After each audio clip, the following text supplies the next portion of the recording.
Assalamualaikum warahmatullahi wabarakatuh.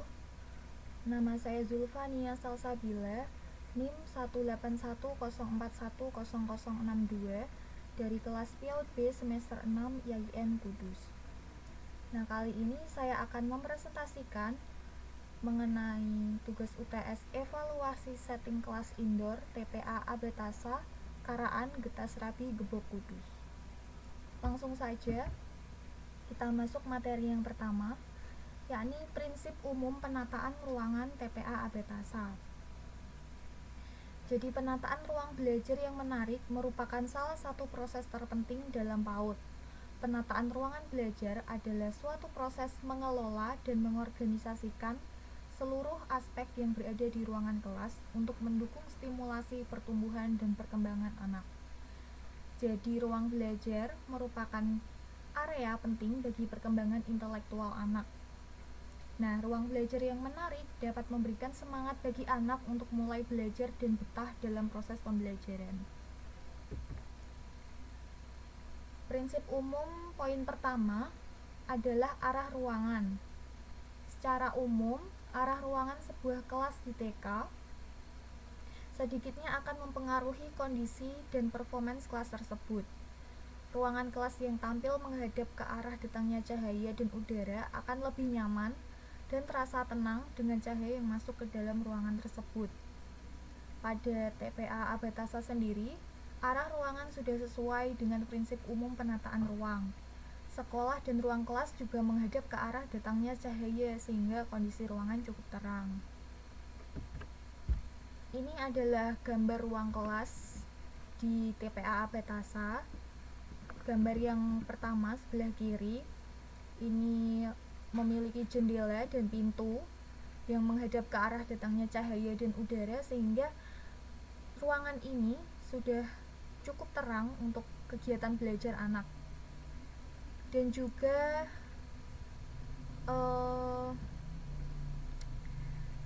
saya menemukan satu ruang kelas di TPA Abetasa yang terdapat di lantai 2 di sudut ruangan. Jadi ini ruang kelas yang menurut saya kurang pencahayaan dan kurang udara masuk juga.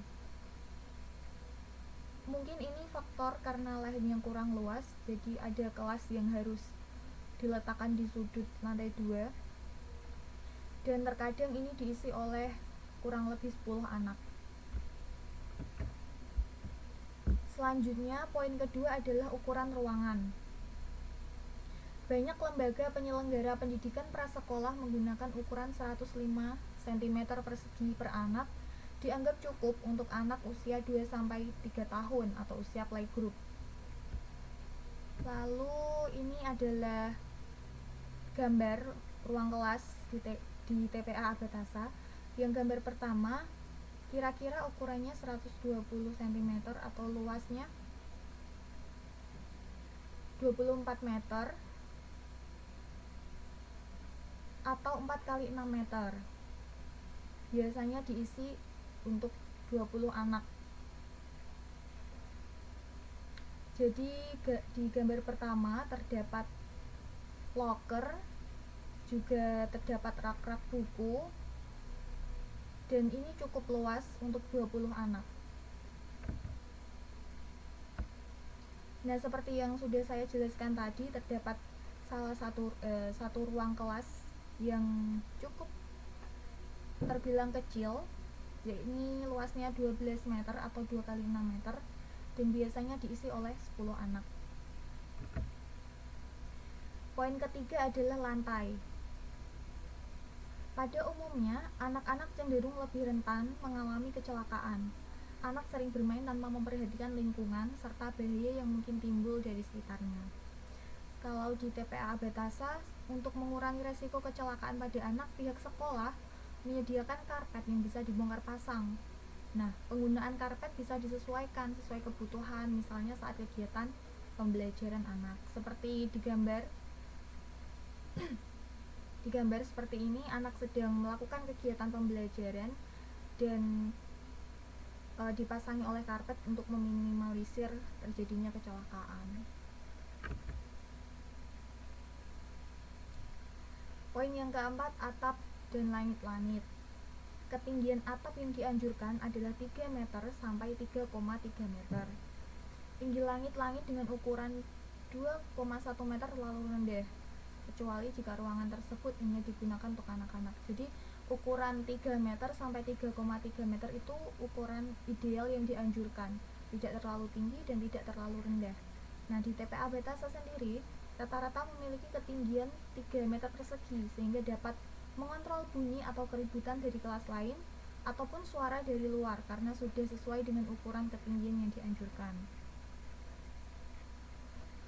Nah, namun menurut saya pada penataan langit-langit seperti yang tertera di gambar seperti ini mungkin kurang menarik ya.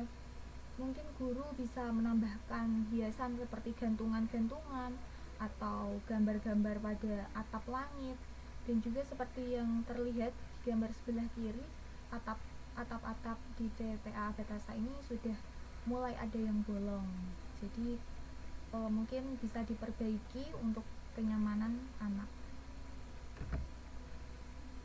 Selanjutnya yang kelima, penataan dinding dan pemilihan warna ruangan.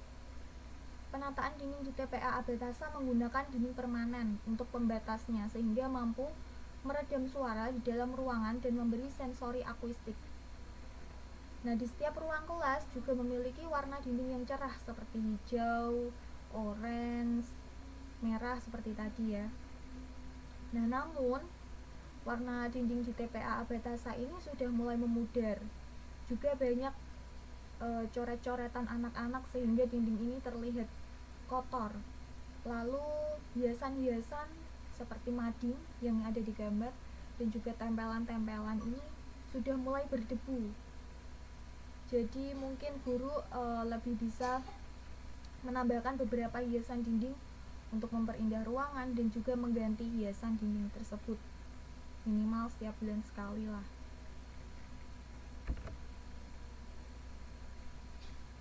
Nah, lalu materi yang selanjutnya adalah jenis ruangan. Yang pertama ini ruang kelas. Ruang kelas di TPA Betasa sudah terdapat fasilitas papan tulis, kipas angin, hiasan dinding. Menurut saya TPA Betasa ini mungkin dindingnya bisa dicat kembali dengan warna-warna yang menarik karena ruang kelas itu adalah poin penting dalam pembelajaran. Ini sangat mempengaruhi sekali dalam kegiatan belajar anak. Jadi kalau ruangan kelas terlihat tertata, terstruktur, dan menarik, terlihat indah, anak akan lebih bersemangat dalam kegiatan pembelajaran. Selanjutnya, ruang perpustakaan. Untuk ruang perpustakaan sendiri, TPA Betasa belum memiliki, jadi hanya beberapa buku yang ditata di atas rak, dan itu pun susah untuk dijangkau anak-anak. Jadi kedepannya mungkin TPA Betasa bisa setidaknya tidak harus membuat perpustakaan, tapi setidaknya memiliki beberapa buku untuk bacaan anak, menambah jumlah buku. Seperti itu. Yang ketiga, ruang tidur atau ruang istirahat anak. Nah, ini di TPA Betasa memiliki fasilitas kasur lantai, dan juga kipas angin, dan juga loker. Jadi ini tempat istirahat anak. Biasanya diisi sekitar 10 atau 15 anak yang mengikuti sekolah full day. Yang keempat adalah ruang makan. Pada umumnya, TK-TK di Indonesia masih menggunakan ruang kelas sebagai ruang makan, walaupun ada pula beberapa TK yang sudah menggunakan ruang makan tersendiri. Nah, di TPA Betasa sendiri masih menggunakan ruang kelas sebagai ruang makan. Jika ruang makan masih menggunakan ruang kelas, tentu lebih ekonomis. Namun, guru harus betul-betul memperhatikan kedisiplinan, kebersihan, dan penempatan barang atau makanan. Yang kelima ini ruang isolasi. Jadi di TPA Batasa memiliki ruang isolasi yang difasilitasi satu buah kasur, selimut. Ini fungsinya untuk ketika anak sakit atau ketika anak sedang tantrum, anak akan diajak untuk ke ruang isolasi. Tentunya dengan pengawasan guru.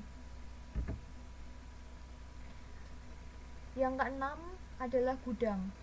Nah, setiap TK atau lembaga pendidikan anak usia dini diharapkan memiliki ruang khusus atau gudang untuk menyimpan barang.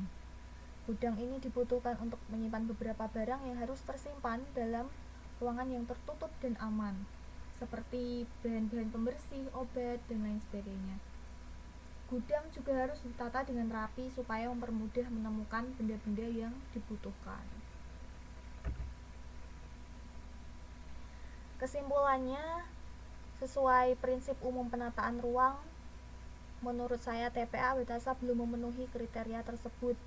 Penataan ruangan masih belum disesuaikan dengan kebutuhan anak seperti perpustakaan, hiasan dinding yang belum diganti, ruang kelas dengan ukuran yang sempit, cat dinding yang mulai memudar, dan masih banyak lagi yang belum sesuai dengan prinsip ruangan tersebut.